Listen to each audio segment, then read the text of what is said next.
एक समय की बात है। हरिभरी नामक गांव में रामू नाम का एक किसान रहता था। रामू बहुत मेहनती और सीधा सादा आदमी था।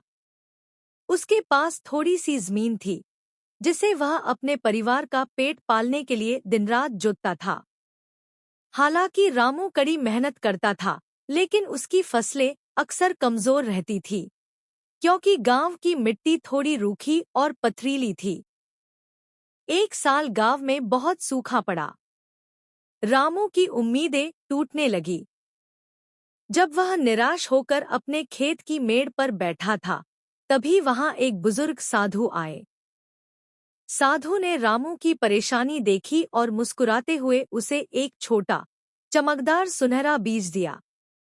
साधु ने कहा, बेटा, यह कोई साधारण बीज नहीं है। यह जादुई बीज है। इसे वहीं बोना जहां तुम्हें सबसे ज्यादा मुश्किल लगे, और यह तुम्हें इसका असली रहस्य बताएगा। इतना कहकर साधु अंतर्ध्यान हो गए।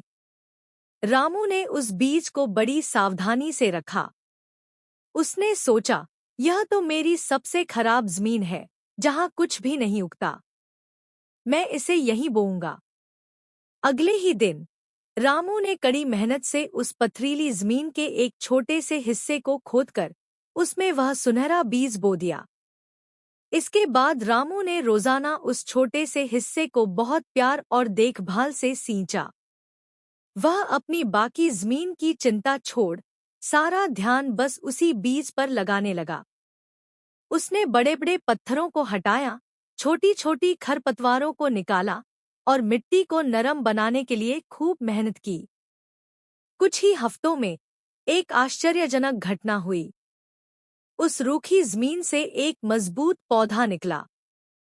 वह पौधा बाकी खेतों के पौधों से कहीं ज्यादा हरा और बड़ा था। धीरे धीरे पौधा बड़ा होता गया और उस पर सुनहरे रंग के अनाज के दाने लगने लगे। जब रामू ने फसल काटी, तो उस छोटे से हिस्से से इतना अनाज निकला जितना उसने कभी सोचा भी नहीं था। रामू भागा भागा अपनी पत्नी के पास गया और सारी कहानी बताई। उसकी पत्नी ने कहा, यह बीज जादुई नहीं था, रामू। असल में तुमने उस हिस्से पर सबसे ज्यादा मेहनत की। तुमने उसे अपने हाथों से सुधारा, पत्थरों को हटाया और उसे लगातार सींचा।